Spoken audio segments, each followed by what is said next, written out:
Hello बच्चों, अब मैं आप लोगों के सामने दुख का अधिकार नामक पाठ लेके आई हूँ। यशपाल जी द्वारा रचित दुख का अधिकार पाठ।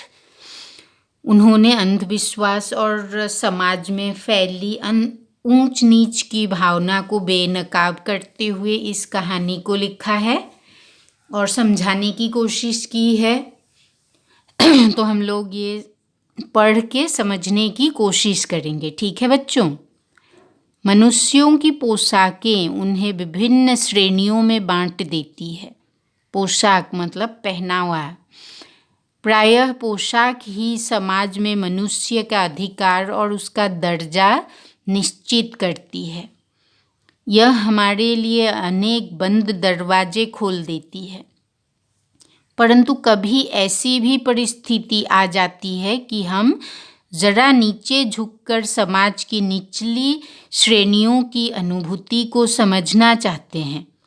उस समय यह पोशाक ही बंधन और अड़चन बन जाती है। जैसे वायु की लहरें कटी हुई पतंग को सहसा भूमि पर नहीं गिर जाने देती, उसी तरह खास परिस्थितियों में हमारी पोशाक हमें झुक सकने से रोक देती है। बाजार में फुटपाथ पर कुछ खरबूजे दलिया में और कुछ जमीन पर बिक्री के लिए रखे जान पड़ते थे। खरबूजों के समीप एक अधेड़ उम्र की औरत बैठी रो रही थी। खरबूजे बिक्री के लिए थे, परंतु उन्हें खरीदने के लिए कोई कैसे आगे बढ़ता। खरबूजों को बेचने वाली तो कपड़े से मुंह छिपाए सिर को घुटनों पर रखे फपक फपक कर रो रही थी। तो लेखक बोल रहे हैं कि जब वे बाजार से गुजर रहे थे, वहाँ उन्होंने देखा कि एक अधेड़ उम्र की औरत फुटपाथ पर खरबूजे लेकर बैठी है बेचने के लिए, लेकिन वह कपड़े से मुंह ढक कर रो भी रही थी। तो कौन वहाँ खरीदने मतलब खरीदना चाहते हुए भी लोग खरीद नहीं पा रहे थे।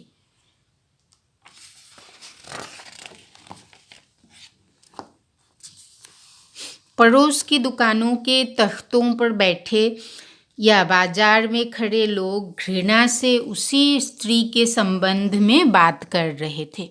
उस स्त्री का रोना देखकर मन में एक व्यथा सी उठी, मतलब लेखक के मन में दुख हुआ। व्यथा सी उठी मतलब मन में दुख हुआ, पर उसके रोने का कारण जानने का उपाय क्या था।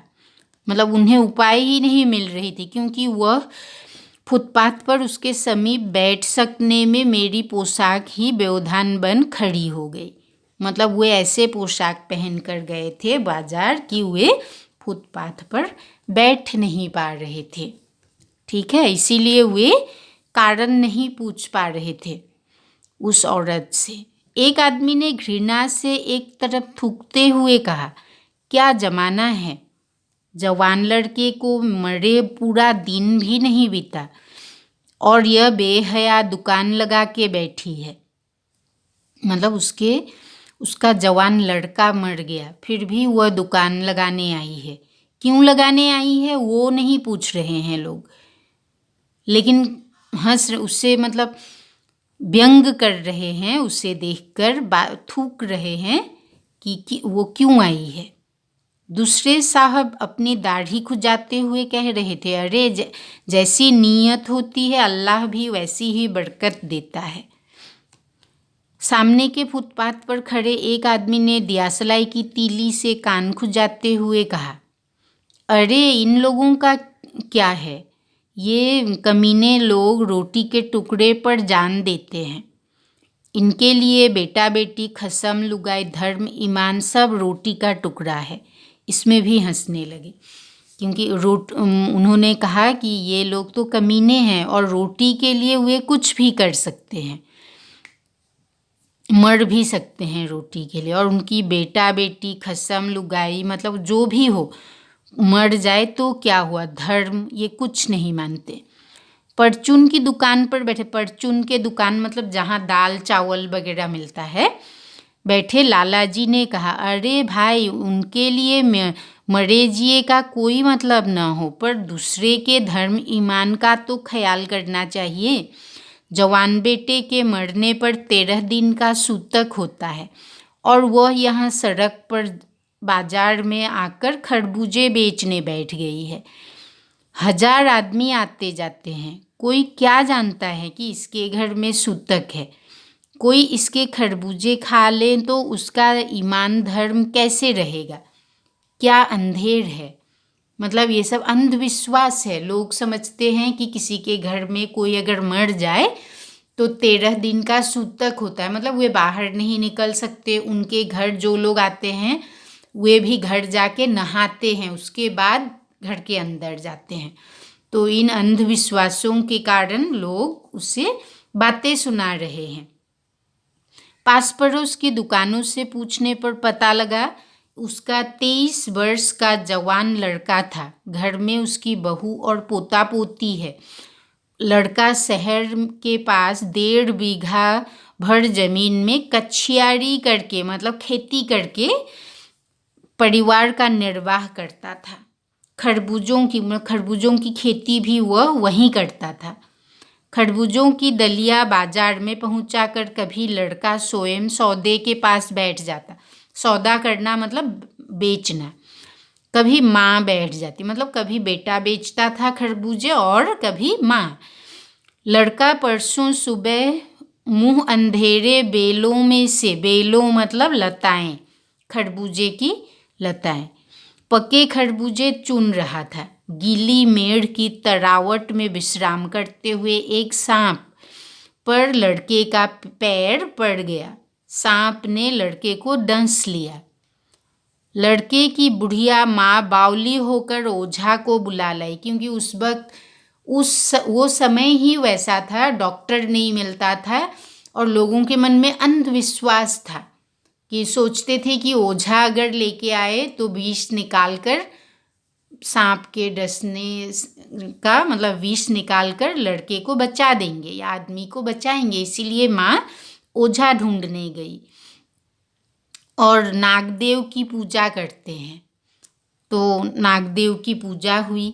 पूजा के लिए दान दक्षिणा चाहिए। घर में जो कुछ आटा और अनाज था दान दक्षिणा में उठ गया, देखो मतलब खत्म हो गया। माँ, बहू और बच्चे भगवाना से लिपट लिपट कर रोए, पर भगवाना जो एक दफ़े चुप हुआ तो फिर न बोला। सर्प के विष से उसका सब बदन काला पड़ गया था, मतलब सांप के डसने के कारण उसके पूरे शरीर पर, बदन मतलब शरीर पर विष फैल गया और काला पड़ गया। वो जिंदा आदमी नंगा भी रह सकता है, परंतु मुर्दे को नंगा कैसे विदा किया जाए। उसके लिए तो बजाज की दुकान से नया कपड़ा लाना ही होगा, चाहे उसके लिए माँ के हाथों के छन्नी ककना ही क्यों न बिक जाए। मतलब जब लोग मरते हैं उसके मुर्दा शरीर को एक सफ़ेद कपड़े से ढक कर ले जाया जाता है स्मशान में, तो उसके लिए नया कपड़ा चाहिए। यही कहा है यहाँ पर कि माँ के हाथ से छन्नी कंकना, मतलब जो भी है वो भी चांदी या सोने की कंगन वगैरह हो, जो भी हो, मतलब हाथ में जो पैसे हैं वो सब बेचना, मतलब विक कर हो या जो भी करके हो वो कपड़ा लाना ही है, क्योंकि वो समाज का एक विश्वास है। भगवाना परलोक चला गया।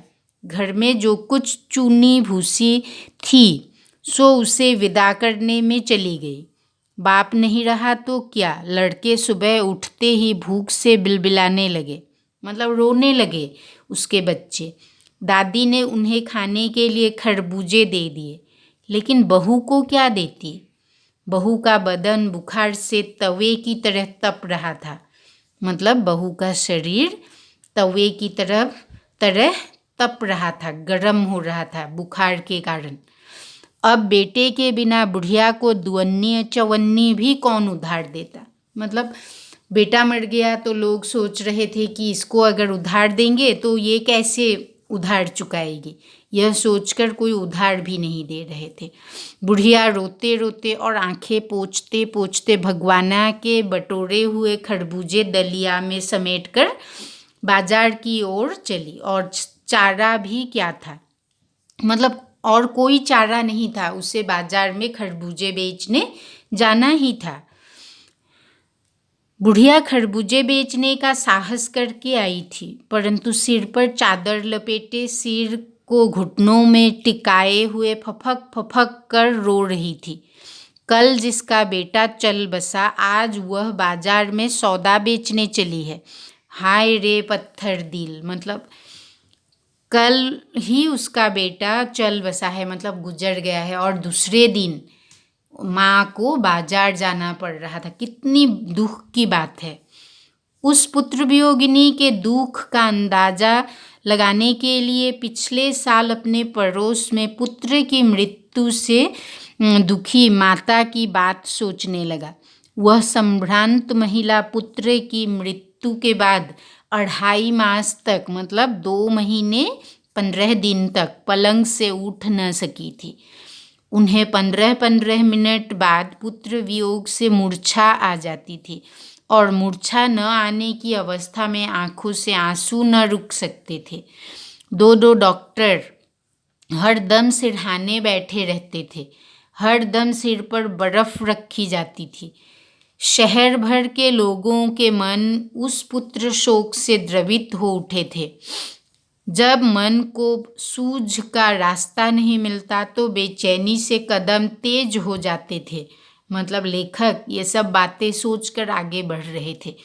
उन्हें कुछ सूझ नहीं रहा था तो उनकी कदम तेज होते जा रहे थे। उसी हालत में नाक ऊपर उठाए राह चलतों से ठोकरे खाता मैं चला जा रहा था। मतलब इतनी तेज चल रहे थे और ऊपर की तरफ देखकर वे लोगों से ठोकरे खाते हुए जा रहे थे और सोच रहे थे कि शोक करने, गम मनाने के लिए भी सहूलियत चाहिए और दुखी होने का भी एक अधिकार होता है। मतलब शोक, गम, मतलब दुख मनाने के लिए सुविधा चाहिए, सहूलियत चाहिए, और दुखी होने का भी एक अधिकार है। मतलब जिसके पास धन नहीं है, दौलत नहीं है, वे दुखी भी नहीं हो सकते। उन्हें उस दुख के समय में भी काम करना पड़ता है। पुत्र शोक के समान कोई शोक नहीं होता। फिर भी उस अधेड़ उम्र की महिला को पुत्र के वियोग के दूसरे दिन ही बाजार आना पड़ा खरबूजे बेचने के लिए। तो यही लेखक ने कहा है कि दुखी होने का भी एक अधिकार है। ठीक है बच्चों।